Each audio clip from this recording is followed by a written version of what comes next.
నా దేవుడు మిమ్మల్ని మీ కుటుంబాలను నిండారులుగా దీవించునుగాక. ఈరోజు ఒక వాక్యాన్ని చదువుకొని ముందుకు చదువుతాం. రేపు జరగబోయే ఆరాధనలన్నిటి గురించి రాత్రికాల సమయంలో సిద్ధపాటు కలిగి ఆయన రేపు రక్త మాంసాల్లో పాల్గొనే కృపను మాకు దయచేయమని అందరూ కూడా భక్తి శ్రద్ధలతో దేవుడిని ఆరాధించే వారంగా రేపు ఆరాధనలన్నీ జయకరంగా జరిగించాలని అందరూ ప్రార్థన పూర్వకంగా ఉండండి. దేవుడి విండైన దేవుని పొందుకోండి. 2 తిమోతి పత్రిక 2వ అధ్యాయం 15వ వచనం చదువుతున్నాను. అందరూ కూడా బైబిల్ని తీసి చదవటండి. 2 తిమోతి పత్రిక 2వ అధ్యాయము 15వ వచనం. దేవుని ఎదుట యోగ్యంగాను సిగ్గుపడనక్కర్లేని పనివానిగాను సత్యవాక్యమును సరిగా ఉపదేశించువానిగాను నిన్ను నీవే దేవునికి కనపరుచుకొనుటకు జాగ్రత్త పడమంటున్నాడు. 2వ తిమోతి పత్రిక. ఆయన తిమోతి గారి 2వ పత్రిక రాసేటప్పుడు దేవుని ఘనత పొందినవాడు. తిమోతి అంటే దేవుని ఘనత, దేవునికి ఘనత తెచ్చేవాడు అయి ఉన్నాడు. ఆయన ఏమంటున్నాడు? దేవుని ఎదుటంట మనం ఎలా ఉండాలంట? సిగ్గుపడనక్కర్లేని పనివారిగా ఉండాలంట. మనం ఒక్కోసారి ప్రతి విషయంలో సిగ్గుపడతాం, ప్రతిదానికి మనం సిగ్గుపడతానే ఉంటాం. ఎందువలనంటే మనం ఎవరన్నా చేస్తే మనము అలా ఒకప్పుడు అటా తిరిగాడు, ఒకప్పుడు ఎలా తిరిగాడు, వీడు నీతులు చెప్పొచ్చాడా అంటారేమో అని ఎవరికన్నా మనం దేవుని మాటలు చెప్పాలంటే సిగ్గుపడేవారంగా ఉంటాం. దేవుని ఎదుట మనం సిగ్గుపడవసరం. దేవుని ఎదుట మనం ఎప్పుడూ కూడా సిగ్గుపడనక్కర్లేని పనివారిగా ఉంటే మనల్ని ఆదరిస్తాడు, మనకు మేలైన మార్గంలో నడిపిస్తాడు. ఆ మాటలు కూడా మనం ఎవరికి చెప్పాలా?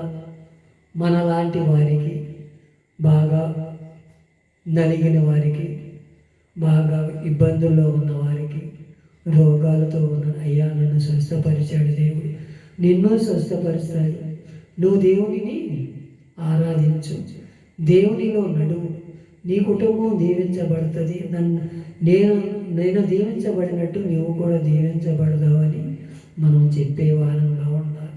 అది మనం చెప్పట్లా ఈ రోజుల్లో. మనకి ఏదన్నా దేవుడు మేలు చేస్తే అది మనం ఒప్పుకోవటంలా. దేవుని ఎదుట, సంఘం ఎదుట మనం ఒప్పుకోవాలంటే సిగ్గుపడక వల్ల మనం, నీకు ఏ కార్యం, నీ పిల్ల పెళ్ళి అనుకోకుండా జరిగిందా? నీ కుటుంబంలో రోగమును తీసివేశాడా? నీ కుటుంబంలో ప్రతి అవసరత తీరుస్తున్నాడా? ఏ అవసరం తీర్చాడు? ఇల్లు కట్టుకోవాలంటే ఇల్లు కట్టుకుంటున్నాం, పొలం కొనాలంటే పొలం కొనుక్కుంటున్నాం, నీ పిల్లలకు పెళ్లి చేసుకోవాలంటే పెళ్ళిళ్ళు చేస్తున్నాడు దేవుడు. ఇలా ఎన్నో నీ పట్ల కార్యం చేశాడు కదా, దాన్ని మర్చిపోతున్నావేమో. ఒక్కసారి సిగ్గుపడనక్కర్లేని వారుగా దేవుని నువ్వు కనపరచబడుటకు జాగ్రత్త పడాలంట. మనం ఎందుమూలన జాగ్రత్త పడాలి? ఆయన రాకడ సమయంలో మనము జాగ్రత్త పడి భయభక్తులు కూడుకొని ఆయన రాజ్యానికి వారసులవ్వాలి, ఆయనలో మనం అంటుకట్టబడాలి. అదే మనకు జాగ్రత్తని నేర్పుతున్నాడు. జాగ్రత్త, జాగ్రత్త. సాధారణ మీ హృదయాన్ని దొంగిలిస్తుందేమో, ఇంకా మీరు దేవునిని తెలుసుకున్నట్టు నటిస్తున్నారేమో అని దేవుని ఎదుట మనము జాగ్రత్తగా ఉండాలంట. మన కుటుంబాలు సరి చేసుకోవాలి, మన జీవితాలు మార్చుకోవాలి. దేవుని ఎదుట అన్నీ కూడా దేవుని ఎదుట యోగ్యంగాను సిగ్గుపడనక్కర్లేని పనివారిగా మనం సిద్ధపడాలంట. మనం ఏ పని చేస్తే ఆ పని నమ్మకంగా చేయాలి. మందిరంలో సాధన చేసే పని చెప్పాడా? మందిరం బాగు చేసే పని చెప్పాడా? మందిరంలో మంచిలు పోసే పని అప్పచెప్పాడా?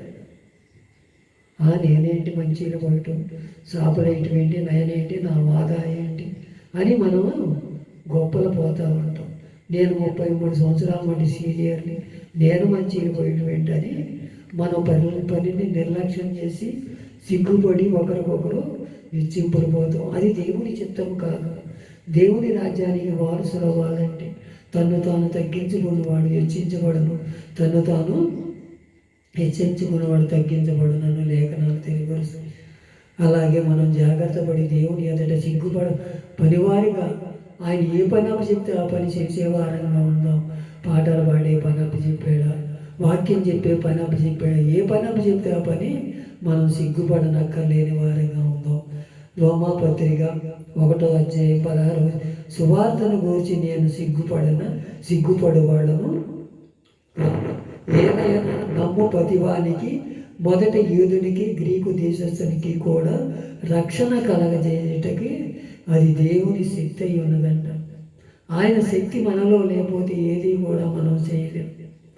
ఆయన మనలో ఉంటాడు. దేవుని ఎదుట మనం ఎప్పుడూ కూడా సిగ్గుపడనక్కర్లా. నాకు అయ్యా నువ్వు నా కుటుంబానికి ఈ మేలు చేసావయ్యా, నీకు కృతజ్ఞతాస్తుతులని మనం ఎప్పుడూ కూడా సిగ్గుపడక మనం ఎదుటి ఒప్పుకోవాలి. దేవునికి మనం కనపరుచుకోవాలి. మన నీతిని, మన రాజ్యాన్ని, ఆయన చిత్తంలో మనం ఉండాలంటే మనం నీతిమంతులుగా మార్చబడాలి. అలాగే అంటున్నాడు, ఏలయ నమ్ము ప్రతివానికి మొదట యూదుని కంట నమ్మాలి. మరి నమ్మిన వారిని ఆయన రక్షిస్తాడంట. సూచి నమ్మిన వారి కంటే చూడక నమ్మిన వారు ధన్యులని లేఖనాలు సెలవిస్తుంది. మనం సూచి నమ్ముతున్నామో చూడక నమ్ముతున్నామో అలా మనం ఉండకూడదని దేవుడు కోరుకుంటున్నాడు. నన్ను కూడా అలాగే దేవుని శక్తి మనలో ఉండాలి. ఆయన కృపలో మనం భద్రపరచాలి. ఆయన రాజ్యానికి మన వారసులు అవుతేనే మనం సిగ్గుపడనక్కర్లేని పనివారంగా ఉంటాం. అలాగే 1 యోహాను పత్రిక 2:28 కాబట్టి చిన్నపిల్లలారా, ఆయన ప్రత్యక్షమైనప్పుడు ఆయన రాకడ యందు మనం ఆయన ఎదుట సిగ్గుపడక ధైర్యం కలిగి ఉండినట్లు మీరు ఆయన యందు నిలిచి ఉండుడి అంటున్నాడు. చిన్నపిల్లలంటే వాక్యం తెలిసి తెలియని వారు. మనం అంతా తెలుసు అనుకుంటాం. ఈ వాక్యం నాకంతా తెలుసు అనుకుంటాం. సగం అరికాళ్ళలోకి వెళ్ళంగానే సరిపుట్టి బయటకు వచ్చేస్తాం. అది దేవుని చిత్తం కాదు. మన మోకాళ్ళలోకి నీళ్లు కొల్లి పేకల వరకు మనం వాక్యంలో ఉదక స్థానం చేయబడితే ఆయన రాకడలో మనం ఎత్తబడతాం. అదే వాక్యము చిన్నపిల్లలారా మీరు ఆయన ప్రత్యక్షమైనప్పుడు అంట ఆయన మనతో మాట్లాడేటప్పుడు మనం ఆయనలో అంటుకట్టబడితే ఆయనతో నీతో నాతో మాట్లాడటానికి ఇష్టపడతాడు. అలాంటి జీవితంలో ఉండాలి. ఆయన ప్రత్యక్షపడు ఆయన రాకడ యందు మనము ఆయన రాకడెప్పుడు వస్తూ మన పోకడెప్పుడవుతో తెలియదు. ఇది నీతి యావత్తు ఇలా జరగాలని ఉన్నది. అలాగే మనం కూడా ఆయన సన్నిధిలో మనం ఎలా ఉండాలంటే కడు భయభక్తులతో కూడుకొని, అయ్యా నేను దేవుని ఎదుట సిగ్గుపడనక్కర్లేని పనివానిగా ఉంటానయ్యా, నువ్వు ఏ పని చెప్తే ఆ పని చేస్తానయ్యా అని ఒక తీర్మానం కలిగి దేవుని మెండైన దీవెన పొందుకుందాం. ఈ మాటలు దేవుడి వినికిడులు దీవించి ఆస్వాదించును గాక. ఆమేన్.